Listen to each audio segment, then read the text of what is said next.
Let's talk about your work with the civil rights movement. You're renowned, you're well thought of. Tell us about the involvement of SNCC, which played a pivotal role in the civil rights movement in the 1960s. Well, I attended Shaw University, and as such, I had the opportunity to be involved in student government. I was the president of the student government. As a matter of fact, one of the pictures of me as president of student government at age 20 might be featured in this presentation. But the civil rights movement, of course, is long-standing and old, but in 1960, February 2nd, at A&T State University, 4 students decided to challenge the segregation laws at the lunch counters at Woolworth. That Woolworth is now a civil rights museum, reflecting that they had the courage to challenge the status quo to try to bring us into the 21st century. Other students across the South responded, and we at Shaw and at St. Augustine's were no different. And I emerged as one of the leaders in that body. And when the SNCC conference was held Easter weekend 1960, I was selected as a representative of North Carolina. Each state in the South had college student representatives, and I was fortunate to be selected to represent North Carolina along with Charlie Jones from Charlotte. He's an attorney there in Charlotte now. I hear a statement on occasion, Dr. King stood up, but before he could stand up, Rosa Parks had to sit down. Do you want to talk about that a little bit? Well, the timing is not exactly that way, though Dr. King was one of the early voices that gave inspiration to folks to stand up. And Rosa Parks heard that message, and at a critical point in the bus boycott, she was able to live that out. And she got tired of being asked to go behind the line on the buses as the buses were segregated Sit that in the way. back. Sit in the back. And Rosa Parks stood up and became, if King is the father of the modern civil rights movement, she would be the mother. I know you have a passion for justice and equality. As a nation, how do you think we're doing? I think as a nation, we have skips ahead and we have backsliding. I'm not terribly sure where we are now, but certainly as I compare my early years growing up in America with now, overall there's been a major shift. There's been a major shift. Number one, I grew up at a time in the 1940s and 50s when in North Carolina we had 3 schools. We had Indian schools, white schools, or white schools and Negro schools. We've been able to trash that. As a matter of fact, I have a sense that part of the difficulty that we're having with the economy is having hundreds of years of duplicity. You can't, duplicate services are very, very expensive. So I think for the most part, there have been progress. Certainly living here in Ghana, I see a lot of progress. I grew up at a time when Ghana was from my Raleigh urban view, agricultural, little slow, a little bit behind, and that cannot be said of Ghana. And I'm very proud to be here and to be beneficiary of having a quality community to live in with responsive government and with an effort to try and to live beyond the constraints of the early 40s and 50s. We had a different place. You were the keynote speaker at Garner's first ever annual MLK celebration. Share with us your thoughts on that event. I was very proud, first of all, that my mayor and council and city were willing to do that. It was quiet for far too many years on the King legacy, but to make that decision was, I thought, a very progressive decision.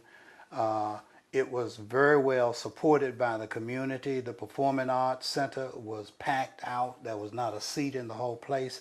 So for a first annual event, I heard first annual, meaning that there was an intent to continue that, and that was a very progressive thing. It took some courage on the part of the mayor and on the part of the city to do that, and I thought the dialogue was very good. As the first speaker, I felt special and historic, and I felt the support for me to be free, to be honest and forthright in terms of the presentation that I made. And I've heard from both African American citizens as well as white citizens and Asian citizens and others that they were appreciative that we got it off to a good start. Your message about life, having lived and worked the way you have been, involved in what you've been, is there a message that you would want to convey to the viewers that they would leave with from this interview? I would like to think that my life reflects that the promise that I grew up with has come full circle. I grew up with an ethic that education was important. I grew up in a family of 8 children and a mother and a father, where the general thought in the 40s was if you were black and poor, that there was no chance that you were going to make it. Well, all 8 of us have advanced degrees, so education pays. If one works hard, whether they're white, black, Asian, Hispanic, or whatever, opportunity is there. I also think that my life has shown change. When I was growing up, most of the places that served food in Ghana would not serve me. That makes me proud to go into the restaurants along 70 and Toot and Tail. I'm a hero in there. It has been gratifying to see changes that have made a difference. And we are in a time when Ghana can look back over the more recent modern history and see white citizens who have done us proud, like Scotty McCreery, and also athletes at Ghana High School. They have gone to the pros. So Ghana is on the map. And as the mayor very proudly said at the event for Scotty at the park, Scotty, if there was any question about our being on the map, it's known. It's known nationally, and I am proud to be alive and to be a part of those kinds of achievements. I know you've got one son who's also an ordained minister. Yes, sir. Tell us about your children. I know you're proud of them. I'm proud of our children. Proud of you. They're proud of me. We have my wife passed about 1.5 years ago, but we gave to the world 3 children. The oldest is Cheryl Forbes Moore, who works at Rex Hospital in the Heart Center, and the son, David Forbes Jr., who is a highly successful and distinguished pastor in Columbus, Ohio, and also some church connections in Roanoke, Virginia. And our daughter, Denise, is a music teacher in the Charlotte Mecklenburg public school system.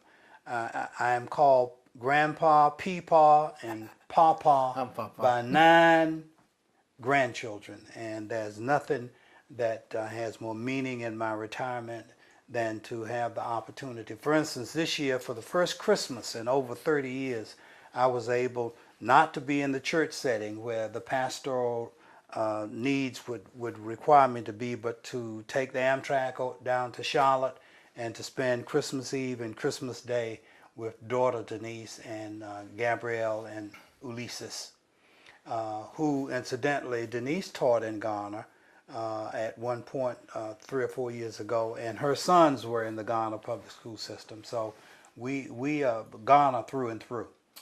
Some people, when they retire, they venture into golf. Have you thought about golf? Have any interest in golf or fishing or hunting or anything in the outdoors? I have spoken to a golf pro, and in the spring I will begin some lessons. And I look forward. I always said if I was going to play golf, I didn't want to play at it. I wanted to If it's worth doing, to it's at worth least doing right. have a system of approaching it and a philosophy that would have meaning to me. You know, an automotive mechanic has a manual. In your profession, your manual is the Holy Bible. Yes. Do you have a favorite verse? I have so many favorite verses, but one of my very most favorite ones would be from the Old Testament. Lean not to your own understanding, in all of your ways acknowledge him, and he will direct your path. I am very much into the Bible. As a matter of fact, part of my retirement activity is every morning I'm up at 6, and on that table you see a Bible, and I'm reading the entire Bible. And there's no dust on it. There's no dust on it, and if you'll open it, you would see that there are markings all the way through. So I'm really having the freedom. This morning I read 5 chapters from Genesis. That's the reading through the Bible in a year requires some pretty rigorous reading, but I'm enjoying it. And later on, I'll be doing some writing. I'm looking forward to publishing some books and getting a chance to talk about what life has taught me.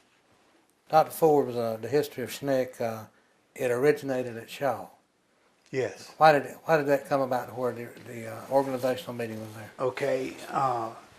The Southern Leadership Conference, based in Atlanta. Dr. King was the head of the SCLC, sponsored and advocated for the students because the student movement began spontaneous, but there was no intelligentsia, no coordination, and so LCLC decided to have a conference to bring all of the students from Tennessee, from Georgia, from Florida, from South Carolina, from all around, Mississippi, all of the southern states who were involved. The executive director of SCLC was Ella Baker. Ella Baker was a graduate of Shaw University back during the 20s. And now she is prominent in SCLC. And so King says, we need to get this conference off the ground.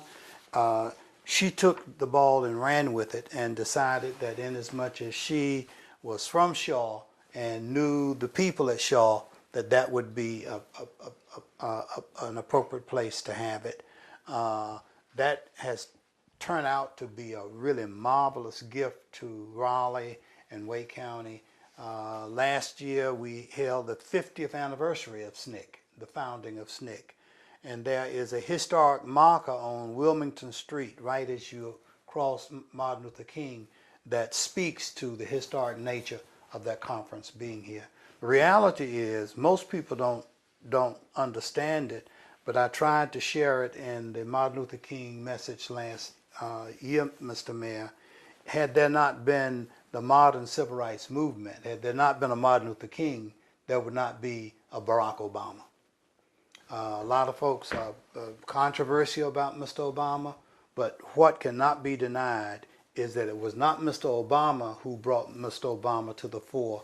It was a march of activity and efforts that led to the Civil Rights Act of '64, that led to the Voting Rights Act of 1965, and these things gave Mr. Obama, he wasn't even born, and that's the fun thing about being involved in social justice and doing righteous things, that it turns out nicely. I remember years ago when there was discussion about the extension of Timber Drive. It sounded so abstract. But now when I go over to 40 and I kick right through there, being sure I don't get caught by the cops, because they're definitely out there. Yes, they are. And they should be, because we don't want to have any fatalities. But that's progress. And you have led initiatives that have brought about additional progress for Ghana. We like feeling like we're special, we're good neighbors.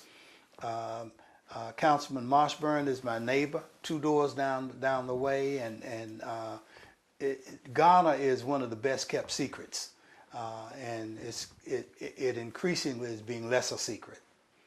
Well, that wraps up this month's episode of Around Town. Don't forget that you can watch this month's episode at garnernc.gov and older episodes on the town's YouTube channel. Thanks for watching. I'm Rick Mercer.